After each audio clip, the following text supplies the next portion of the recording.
Good morning, beautiful people. Good morning, good morning, good morning. As you can see by the title, well, welcome to Rants with Ray. My name is Rayniecemitchell for all who are new here. As you can see by the title, it says the enemy will try to overtake you but will fail. Okay? The enemy will try to overtake you, but the enemy will fail. Okay? Happy Tuesday, folks. I hope you guys are doing amazing this morning, like myself. Um, if you haven't already, go and get my ebook, The Number One Guide on How to Stop Smoking Weed. It will truly bless you.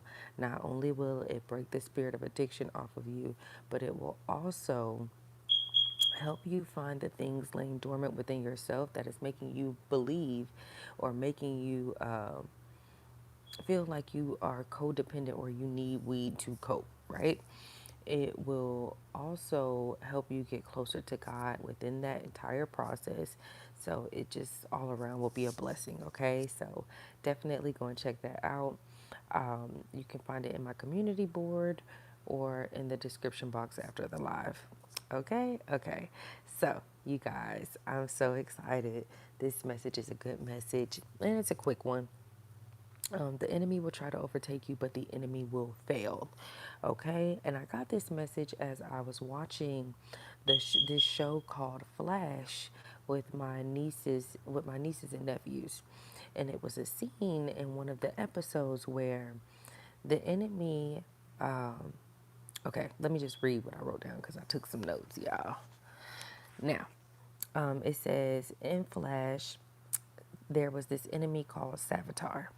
Ooh, and I think it's so funny how this specific enemy was a doppelganger, meaning it was the evil version of the superhero in the show, right? That was trying to unalive the love of, unalive the love interest of the superhero. And Savitar, which is the enemy in the show, the villain, actually ended up capturing the love of the superhero, the girlfriend, or I meant the fiance of the superhero, right? And the enemy actually ended up unaliving her. He stabbed her through the heart, right? And I know y'all like, well, hold on. I thought you said the enemy is not going to overtake you. Hold on. I'm about to put you on game, okay? Relax. Relax. So, basically, he had unalived her, but, or at least that's what they thought. So, after the enemy unalived her, he left her sitting there and left her body sitting there, and all of her friends, including the superhero, had ran over to her body to hold her in her last moments. And come to find out, when they were holding her in her last moments, or so what they thought, they found out that that was just a hologram. That was not the girlfriend. That wasn't the fiance of the superhero. That was that the enemy had killed. The enemy had killed a hologram. Hopefully my video ain't start all the way over, but the enemy had ended up. Sorry about that, y'all. My phone had blanked out. That's how I know this message important. But the enemy had killed a hologram of the girlfriend. So it wasn't really the girlfriend that he had unalived, y'all. It was actually one of the co-workers of the fiance that the enemy ended up unaliving.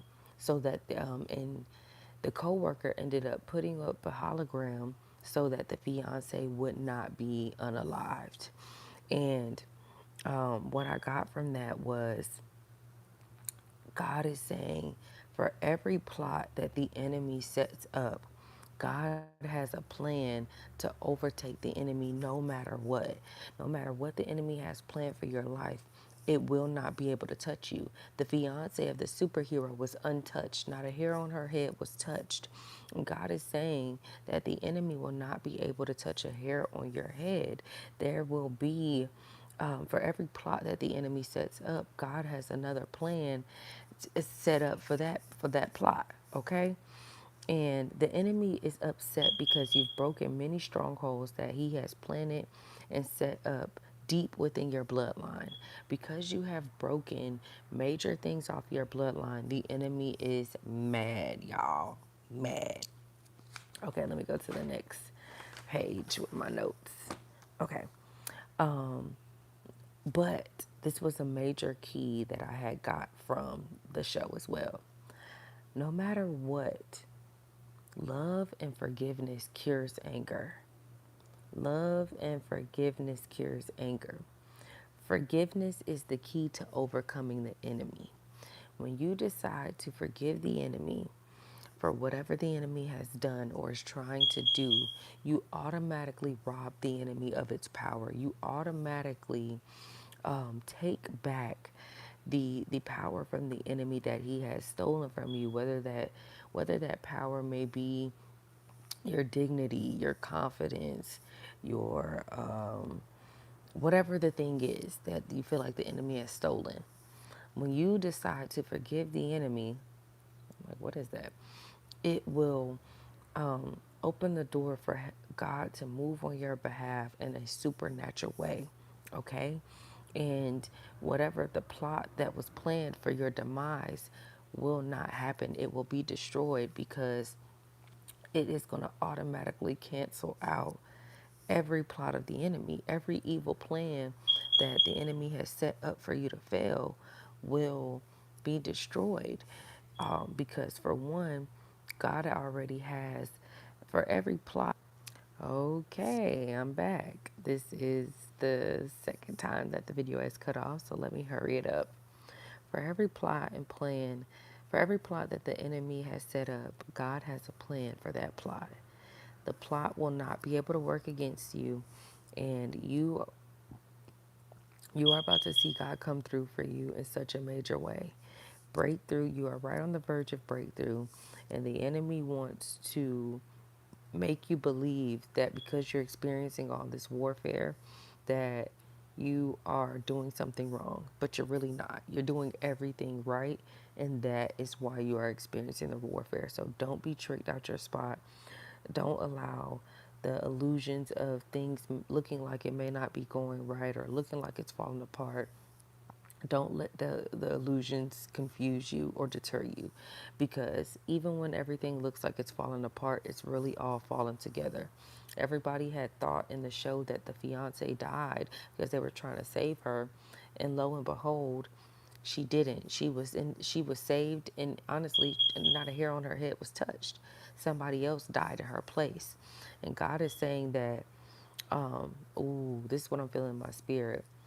God is saying that the same trap that your enemies have set up for you are the very traps that they will fall into themselves. The very traps that the enemy has set up for you are the very traps that the enemy will fall into themselves. So know that you are divinely protected, you are covered, and you are about to cross the finish line of this wilderness that you have been in, this season of consistent setbacks, this season of feeling blocked. You are about to overcome. Okay, so I love y'all. God loves you so much more. Again, if you haven't already, go and get my ebook, The Number One Guide on How to Stop Smoking Weed. If you or anyone else is dealing with the spirit of addiction, this book will bless you because it will break the spirit of addiction. Also, it'll help you navigate what is laying deep and dormant. Why is this lip gloss thickening up like that? It will help you figure out and see what is laying dormant within yourself that's making you feel codependent on weed. And also, it will help you get closer to God in the process. So, I love you guys. God loves you so much more. And I'll talk to y'all later. Peace. You'll be able to find that also in my community board or description box. But okay, I love y'all. Bye.